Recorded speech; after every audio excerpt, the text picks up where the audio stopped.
दीपा और अनीता दोनों ही देवरानी और जेठानी थी। दीपा नौकरी करती थी और अनीता घर संभालती थे। उनका परिवार बहुत बड़ा था, सास ससुर और उन दोनों के बच्चे, कुल मिलाकर घर में 10 लोग थे। और आज कई सालों बाद उनकी बुआ सास अपने भाई के पास रहने आई थी। सुबह उठते ही बुआ जी ने देखा दीपा जल्दी जल्दी अपने काम निपटा रही थी। अनीता ने सबका नाश्ता बना दिया, जिस नाश्ते को दीपा ने सबको परोस दिया। इसके बाद दीपा ने खुद अपना टिफिन पैक किया और जॉब पर चली गई। अनीता ने फिर दोपहर का खाना बनाया और थोड़ी देर बैठ गई अपनी सास और बुआ सास के पास। बुआ सास से रहा नहीं गया और अनीता से बोली कि छोटी बहू, तेरी जिठानी दीपा तुझ पर बड़ा हुक्म चलाती है। सुबह से देख रही हूँ रसोई घर में तू ही लगी हुई है और वो महारानी दिखावा करने के लिए सबको नाश्ता परोस रही थी, जैसे उसी ने बनाया हो। ये सुनते ही अनीता ने अपनी बुआ सास की तरफ देखा और बड़ी प्यार से कहा, नहीं, ऐसी कोई बात नहीं है बुआ जी, दीपा बहुत ही अच्छी है। बुआ बोली, तू बहुत भोली है अनीता, पर मैं सब समझती हूँ। इतनी बूढ़ी मैं ऐसे ही नहीं हुई। अनीता से अब रहा नहीं गया और वो बोली कि बुआ जी, आपको दीपा दीदी का बाकी सबको नाश्ता परोसना दिखा, मगर आपको ये नहीं पता कि उन्होंने मुझे डांट कर सबसे पहले नाश्ता करवाया, फिर चाय पिलाई, और वो रोज़ ही मुझे सबसे पहले ही नाश्ता करवा देती है, वरना सबका नाश्ता बनाते तो मैं नाश्ता ही ना कर पाऊँ।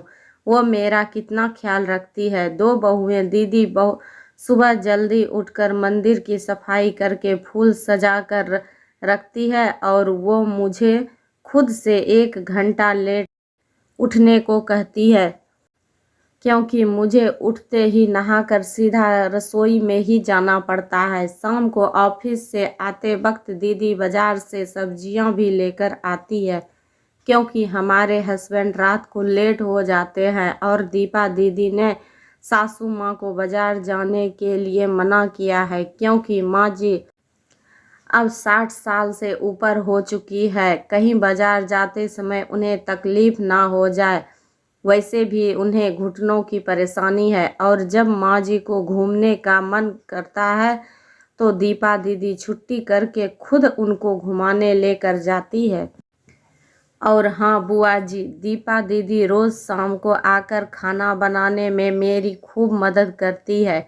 चाहे वो कितनी भी थकी हुई हो, वो मेरी जिठानी ज़रूर है, मगर वो मुझे अपनी छोटी बहन ही मानती है और मैं उन्हें बड़ी बहन मानती हूँ। ये सब सुनते ही बुआ चुप हो गई। शायद उसकी चुगली अनीता के आगे फेल हो चुकी थी। शाम को दीपा सब्जी की थैली अनीता को पकड़ाते हुए बोली कि अनीता, सब्जियों के साथ वाले थैली में तुम्हारे फेवरेट लेखक की किताब भी लाई हूँ।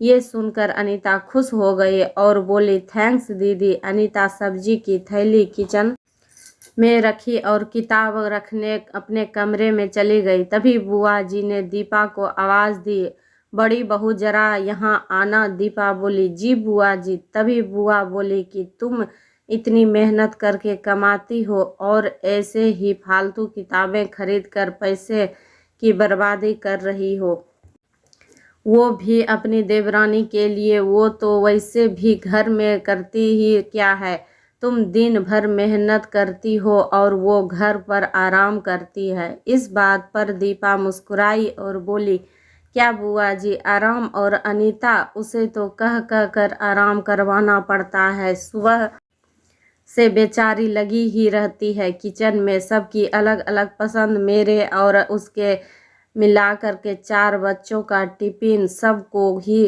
करती है।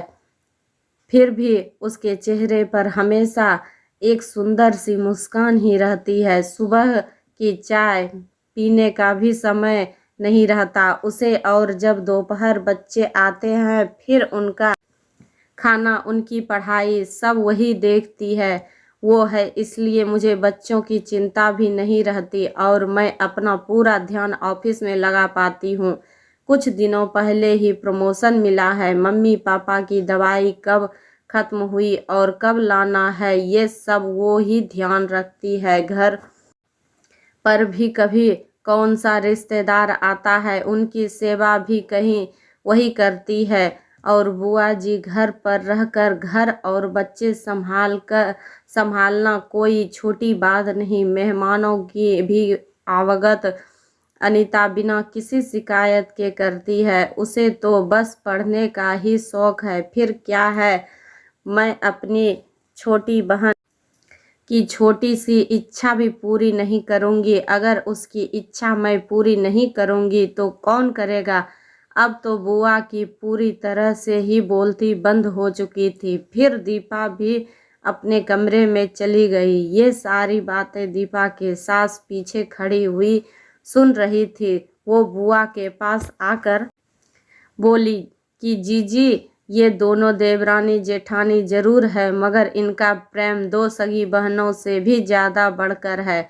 ये दोनों ही एक दूसरे का अधूरा मन पूरा करती है। मेरे घर की मजबूत नींव है ये दोनों। पहले मैं भी एक बुरी सास थी और हमेशा ही मैं इनको लड़ाने की ही सोचती थी, लेकिन इनके प्रेम के आगे मैं भी पिघल गई। वैसे भी इनको लड़वा कर नुकसान तो हमारे ही घर का है ना, इसलिए मैं भी इनके ही प्रेम में मिल चुकी हूँ। लेकिन ये बातें दीपा और अनीता की बुआ सास को समझ नहीं आई और वो मुंह घुमाकर अपने कमरे में चली गई, क्योंकि वो तो इनको लड़वाने ही आई थी। लेकिन दीपा और अनीता जैसी बहुओं के बीच दरार पैदा करना बिल्कुल नामुमकिन था।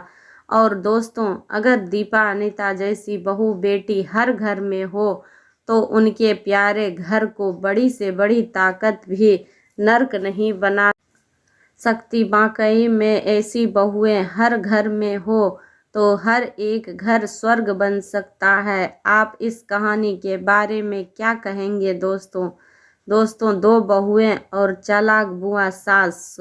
सुविचार हिंदी कहानी को पढ़ने के लिए धन्यवाद।